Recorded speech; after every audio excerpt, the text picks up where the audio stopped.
نحمده ونصلي على رسوله الكريم اما بعد السلام علیکم ورحمۃ اللہ وبرکاتہ۔ وعلیکم السلام ورحمۃ اللہ وبرکاتہ۔ کتاب پیارے بچوں کے لیے 60 سنہری احادیث، حدیث نمبر 41۔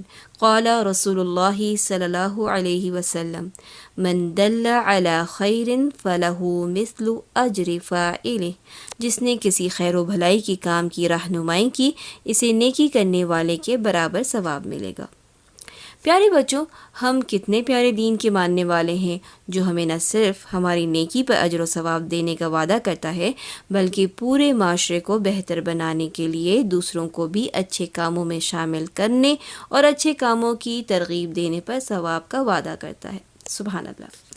اللہ تعالیٰ قرآن مجید میں فرماتا ہے، مومن مرد اور مومن عورتیں آپس میں ایک دوسرے کے مددگار ہیں، وہ نیکی کا حکم دیتے ہیں اور برائی سے روکتے ہیں اور نماز قائم کرتے ہیں اور زکوٰۃ دیتے ہیں اور اللہ اور اس کے رسول کی اطاعت کرتے ہیں، یہی لوگ ہیں جن پر اللہ عنقریب رحم فرمائے گا۔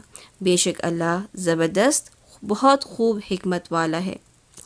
سورۃ العصر میں اللہ تعالیٰ انسان کی کامیابی کی 4 خصوصیات بتاتا ہے۔ پہلی بات ایمان لانا، دوسری بات عمل صالح کرنا، تیسری بات حق کی تلقین کرنا یعنی اچھی بات بتانا، اور چوتھی صبر کرنا۔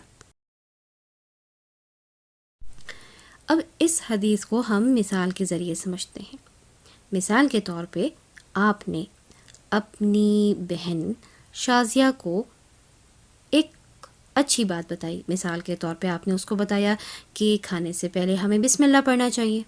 اب آپ کی بہن بسم اللہ پڑھتی ہے، کرنے والا کون ہے اب یہ کام؟ آپ کی بہن کر رہی ہے نیکی کا کام، وہ بسم اللہ پڑھ رہی ہے، لیکن ثواب آپ کو بھی مل رہا ہے۔ اور جب وہ کھانا کھانے کے وقت بسم اللہ پڑھے گی آپ کو ثواب ملتا رہے گا۔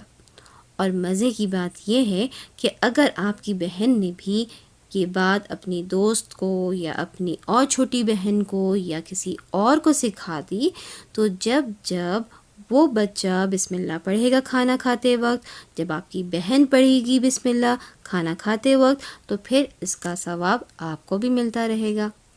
تو اس کا مطلب یہ ہے کہ ہم نے نیکی کا کام صرف اپنے تک نہیں رکھنا بلکہ نیکی کی باتیں ہمیں دوسروں کو بھی بتانی ہے تاکہ ہماری نیکیوں میں مزید اضافہ ہو۔ آپ آج قصہ سنائیں گی؟ جی ضرور، آج میں آپ کو ایک اچھا سا قصہ سناتی ہوں۔ نبی کریم صلی اللہ علیہ وسلم نے فرمایا، ہر مسلمان پر ضروری ہے کہ وہ صدقہ کرے۔ صحابہ کرام رضی اللہ عنہم نے عرض کیا، اگر وہ صدقہ کرنے کے لیے کوئی چیز نہ پائے تو؟ آپ صلی اللہ علیہ وسلم نے فرمایا، وہ اپنے ہاتھ سے کام کرے، اس سے خود بھی فائدہ اٹھائے اور صدقہ بھی کرے۔ صحابہ کرام رضی اللہ عنہم نے عرض کیا، اگر اس کی طاقت نہ ہو یا نہ کر سکے تو؟ آپ صلی اللہ علیہ وسلم نے فرمایا، پھر کسی پریشان حال ضرورت مند کی مدد کرے۔ انہوں نے عرض کیا، اگر یہ بھی نہ کر سکے تو؟ آپ صلی اللہ علیہ وسلم نے فرمایا، پھر وہ بھلائی کی طرف لوگوں کو راغب کرے یا اچھے کاموں کی تلقین کرے۔ کیا کرے؟ کہ پھر وہ بھلائی کی طرف لوگوں کو راغب کرے یا اچھے کاموں کی تلقین کرے۔ کسی نے کہا، اگر یہ بھی نہ کر سکے تو؟ آپ صلی اللہ علیہ وسلم نے فرمایا، پھر لوگوں کو اپنے شر سے بچا کر رکھے، یہ بھی اس کے لیے صدقہ ہے۔ اس قصے میں ہم نے کیا بات سیکھی؟ پہلی چیز جو ہم نے سیکھی وہ یہ ہے کہ ہر مسلمان کے اوپر کیا چیز لازمی ہے؟ صدقہ کرنا۔ اور اگر اس کے پاس کوئی چیز نہ ہو صدقہ کرنے کے لیے تو وہ کیا کرے؟ اپنے ہاتھ سے کام کرے۔ اس کا مطلب یہ ہے کہ وہ کوئی جاب کرے، پھر اس سے کوئی اس کو سیلری ملے گی، پھر وہ اس سے خود بھی فائدہ اٹھائے گا اور اپنی سیلری میں سے اپنے مال میں سے دوسروں کو بھی دے گا۔ تیسری چیز کیا ہے کہ اگر اس کے پاس مال نہ ہو تو وہ کیا کرے؟ اور یہ بھی تو ہو سکتا ہے نا کہ صرف ہر ایک کو مال کی ضرورت تو نہیں ہوتی، کسی کو آپ کی فزیکل ہیلپ کی بھی ضرورت ہوتی ہے۔ مثال کے طور پہ کوئی پریشان ہے، کوئی مریض ہے، وہ خود اٹھ کر کھا نہیں سکتا یا پانی نہیں لے سکتا، تو آپ اٹھ کے جا کے اسے پانی پلا سکتے ہیں، اس کی مدد کر سکتے ہیں۔ تو اگر مال کے ذریعے صدقہ نہیں کر سکتے تو کسی کی مدد کی جا سکتی ہے۔ اور اگر خود ہی شخص جو ہے وہ بیمار ہو یا اتنا کام نہ کر سکتا ہو کہ وہ کسی اور کی مدد کر سکے، تو پھر کیا کر سکتا ہے؟ پھر وہ کم سے کم بھلائی کی طرف لوگوں کو بلا سکتا ہے، وہ اچھی باتیں تو سکھا سکتا ہے۔ اور اگر اسے کوئی اچھی بات نہیں آتی یا اس کو سمجھ نہیں آ رہا کہ وہ کیا سکھائے، تو کم سے کم کیا کرے؟ اپنے آپ سے کسی اور کو تنگ نہ کرے، کسی اور کو پریشان نہ کرے۔ اپنے شر سے بچا کر رکھنے کا مطلب کیا ہے؟ کہ برے الفاظ نہ نکالے، اپنے ہاتھ پاؤں سے کسی اور کو تکلیف نہ دے، یعنی اپنے آپ سے کسی کو تکلیف نہ دینا بھی کیا ہے؟ صدقہ ہے۔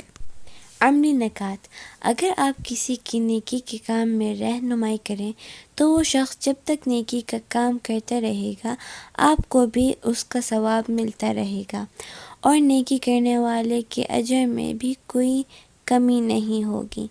آج ہی سے ارادہ کریں کہ ہم جو اچھی بات پتہ چلے اس پر خود بھی عمل کریں گے اور دوسروں کو بھی بتائیں گے۔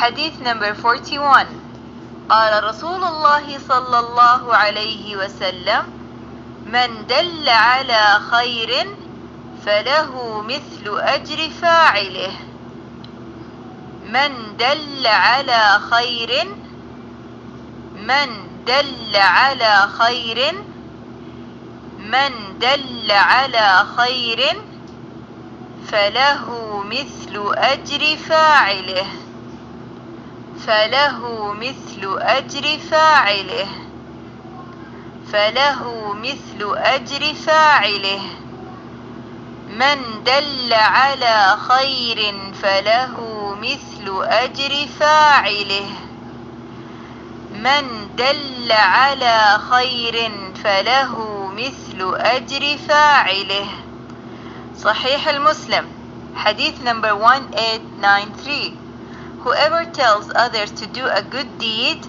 will have a reward like that of the one who does it.